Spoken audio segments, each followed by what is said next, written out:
Ashama harka fuunee daawwattootaa fi hordoftoota keenya akkam nagaa keessanii nageenyi koo kan jaalalaaf kabajaa bakka jirtanitti sinaa dhaqqabu. Oduu ammeetii fi oduu gaddisiisaa tokko isiniif qabna. Oduun ammee kan baay'ee nama gammachiisuu fi namatti toludha. Keessaayyuu waggaa tokkoo fi walakkaadhaa ol mana hidhaa kan turan Jaal Daawud Ibsaan guyyaa har'aa bilisaan mana hidhaa irraa gadhiifaman kan jedhu oduun aagaa deemamaa jira. Kana qofaa miti. Oduun gaddaa nuti isiniif qabnu guyyaa tokko keessatti maatii mana tokko keessaa namni 11 balaa konkolaataatiin lubbuu isaanii dhabuu fi keessaayyuu daa'imman 2 qofa lubbuudhaan hafuu naannoo magaalaa Finfinneetti ta'amuu irra geenye jirra. Egaan daawwattoota hordoftoota keenya odeeffannoo lamaan kanarraa babal'inaan kan isin biraan ga'u Reedii Adam Tuubii hamma xumura qophii kiyyaatti yoo na waliin turtan kan beektan ta'a jechuudha. Na waliin tura. Akkuma beekamutti hundi keenyayyuu erga artist Haacaaluu Hundeessaa ajjeefame as biyyattiin gaaga'ama siyaasaatiin hooggantoota Oromoo ciccimoo hedduu hidhaadhaan dararaadhaan ajjeechaadhaan akka deemamaa ture ni beekama. Kanumaan wal qabatee dhiyeenya kana obbo Jawaar Mohaammed dabalatee paartii KFO hundi isaaniitu dhiyoo kana akka gadhiifaman erga barameen booda miseensi adda bilisummaa Oromoo guutumaan guututti mana hidhaa keessatti hafuun ni beekama. Kanumaan wal qabatee guyyaa har'aa wanti baay'ee nama gammachiisuu fi namatti tolu Jaal Daawud Ibsaa waggaa tokkoo fi walakkaadhaa ol mana keessatti hidhamee ugguramee sagaleen isaa saamsamee nyaanni fi dhugaatiin isaa waraanan ol seenee fi kan gabbaa ture guyyaa har'aa bilisaan gadhiifamee jira. Baay'ee nama gammachiisa. Miseensi ABO ta'e akkasumas immootu ummanni Oromoo bal'aan baga gammaddan isiniin jechuu barbaanna. Sababni isaan hooggansa guddaa hangana ga'u kana biltsiginnaan waggaa tokkoo fi walakkaa ol badii tokko malee hidhanii ugguranii irra taa'aa turanii amma gadhiisanii jiran jechuudha. Kanaaf warroota hafanillee hunda isaanii akka gadhiisan abdii qabna. Awin beeytan akkuma amma dura beekamutti Jawaar Mohaammed akka mana hidhaadhaa baheen hooggantoonni ABOs akka gadhiifamaniif sagalee jalqabaa ta'eetiin ture. Kanumaan wal qabatee hayyuduree isaanii yookaan hayyudureen ABOdha waan gadi baheef hundi isaaniitu hin ba'an abdiin jedhus ni jiraata jechuudha. Kanaaf uummanni Oromoo bal'aan baga gammaddanii kana jechuun biltsiginnaan jaallattee osoo hin ta'in yakka tokko waan irraa dhabdeef akkasumas immootu haqa tokko waan irraa hin qabneef gadhiisan jechuudha malee Daawud Ibsaa kadhatee yookaan uummanni Oromoo kadhatee kan baasee miti kana beekuu danda'uu qabdan jechuudha. Warroota hafanillee akka baasaniif abdii guddaatu jiraata jechuudha. Jaal Daawud Ibsaa bara hojii gaarii hoogganaa kennaa fi kabajamaa nuti Oromoon hayyoota ni kabajnaan ni jaallanna.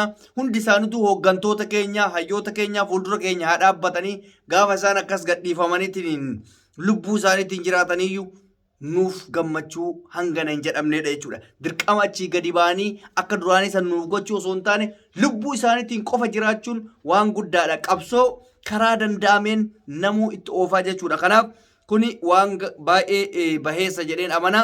Dhimma balaa tasaa sanitti gaafa deebine baay'ee nama gaddisiisa. Rabbiin nagaa mana isin baase nagaa manatti isin galchu. Dhugaa rabbiitti wanti hamaan addunyaa kanarra jiru wanta osoo ati hin beekin balaa tasaa ilmi namaa gaafa ol eebbisu rabbiin balaa tasaa sirraa qabu jedha. Namni balaa tasaatiin lubbuu isaa darbuun baay'ee madaa namatti uuma jechuudha. Isa keessaa immoo wanti baay'ee nama gaddisiisu tokko namni 11 maatii mana tokkoo gaafa ta'u maatii mana tokkoo qofa ta'uu osoo hin taane namni ajjeefame keessaa namni tokko biyya alaa deemuudhaaf gara Boolee osoo deemaa jiran harmeen isaanii Eertiraa irraa ilmoo ofii geggeessuudhaaf Finfinnee galtee Finfinneedhaa deemanii osoo gara Booleetti deemaa jiran balaa konkolaataa yookaan aayiruufii keessatti osoo maatii tokkoon guutanii deeman Siinootiraakii kararra dhaabbatee deemutti bu'uudhaan aayiruufii sun galabbatamee guutumaan guututti namoonni achi keessa jiran 11 battalumatti lubbuu isaanii yoo dhaban namni 3 qofa lubbuun hafan. Nama 3 keessaa tokko shufeera inni 2 mootu daa'imman maatii daa'imman sunis daa'imman nama biyya alaa deemuudhaaf geggeeffamaa jiru sanii jechuudha. Baay'ee nama madeessan. Kuni kan ta'ame Finfinnee keessatti deemsa deeman keessa sadarkaa walakkaa deemanii jiranii maatiin kun hundi mootu lammiilee Eertiraatii Itoophiyaa keessa warra jiraatanidha. Wanti azalli lubbuun tun ilaal gaafa nama fooltu harmeen isaanii Eertiraa irraa intala ofii biyya alaa geggeessuudhaaf Itoophiyaa dhayxe. Lubbuun isii Itoophiyaatti bahuudhaaf rabbiin qadaraa waan achitti godheef lubbuun isii biyya Itoophiyaa keessatti bahe. Kana qofaa miti maatii tokko keessatti namni 11 dhabamuu jechuun gadda guddaadha jechuudha.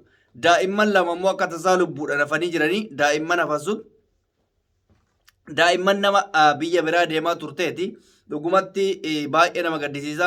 Biyya keenya san keessatti hin beeytanii namni gaafa konkolaataa oofu yookaan machaa'ee oofa yookaan osoo dandeettii hin qabne oofa. Daandii biyya keenyaan beeytan dhiphina qaba. Inni makiinaa kararra dhaabullee dhiphina qaba. Rakkoodha jechuudha. Rabbiin balaa tasaa yaa'u guyyaa isaaniitu gahee haa ta'uuti garuu mootu wanti hundi sababa qaba. Sababni osoo konkolaataa sun yookaan suuta oofame yookaan immootu argitee nama dandeettii qabu taate konkolaataa dhaabatutti badeedhaa dhufee hin bu'u jechuudha. Lafa sanitti amma durallee namoota hedduutu akka miidhame dubbatama lafti irraa gadeedha. Kanaaf namoonni imala imaltan ilaallachuu danda'uu qabdanii yoo akka tasaa shufeertoon Itoophiyaa kan na dhagaa jirtu taate namoonni hedduu Itoophiyaa irraa na hordofanii lubbuu nama feetanii saniifi miti lubbuu keessaniif dhabayaa jiran. Dandeettii yoo hin jiraanne dandeettii keessan irra deebiidhaan mana kolleejjii barnootatti leenji'a. Dandeettiin jira taanaan kan fiigu si'i osoo hin taane konkolaataadha waan ta'eef suuta oofa. Maal rakkoo qaba suuta oofte? Kan fiigu konkolaataadha kan irra keessulu qaba nadaajidha. Akka waan miila isaatiif fiigu 120 irra kaa'ee oofa ispiidii jechuudha. Hin barbaachisu. Lubbuu namaatiif yaada jireenya yoo isinitti hadhaa'e ilma namaa lafarraan dugugina maatii tokko keessaa namni 9 du'uun onnee nama cabsa dhugaa rabbitti. Dirqama Oromoo ta'uun qabu jarri sun. Dirqama lammii Itoophiyaa ta'uun qabu. Lubbuu namaati waan ta'eef nama garaa nyaachuu danda'uu qaba. Mootummaan Itoophiyaa dhimma siyaasaa malee dhimma daandii tolchuu dhimma karaa seera tiraafikaa eegsisuu irraa quban qabu. Osoo dhimmi seera tiraafikaa jiraate tokkoffaa makiinaan ispiidii isaatii oliif fiigu. Lammaffaa dandeettii ofiinsaa osoo hin qabaanne oofa. Sadaffaa daandii bal'aa qabaachuu danda'uu qaba magaalaan hagana ga'u kun. Osoo daandiin bal'aan jiraate siinotiraakiin dhaqee karaa makiinatirra hin dhaabatu yaa saba. Kuni waan baay'ee nama gaddisiisudha. Mootummaan kana oduu qofa gabaasuu osoo hin ta'in wanta ta'ame kanaaf barnoota irraa fudhatee daandii bal'isuu qaba. Akka biyyoota ormaa biyyoota alaa kanatti ilaalame. Ati dhayxee makiinaa jala yoo hin seenne makiinaan hin galabbatamtu hin kuuftu. Nama dhooftu hin jiru. An biyya kana biyya Masrii jiraadhaan takkaa waan akkasii argee hin beeku. Daandiin bal'aadha. Makiinaan waliin argitu. Yoo namni ofiisaatii fiigee itti seene malee makiinaan nama dhooftu hin jirtu. Karaan namaatiif karaan makiinaa garagara. Karaan makiinaa qaxxaamuruun hin jiru biyyaan jiru kana keessatti. Karaan namaa gufooqii gubbarra makiinaan garaa jalaatirra. Yoo karabbitti zoorse dhaqee ofiisaatii jala hin seenne yoo jala seentellee mootummaan hin gaafatamu biyya kanatti maaliif karaan namaatiif karaan konkolaataa addaan. Kana gochuu hin danda'a mootummaan Itoophiyaa maaliif hin goone? Siyaasa qofa jalamaa deema.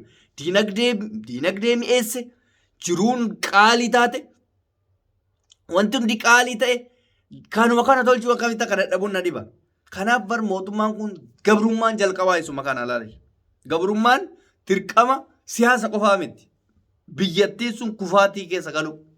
Lubbuu akkanaa kun kan ba'amuuf rakkoo daandii, rakkoo tiraafikaa fi kanneen kana fakkaatan irraa kana kan fooyyessuu danda'u qabu mootummaadha.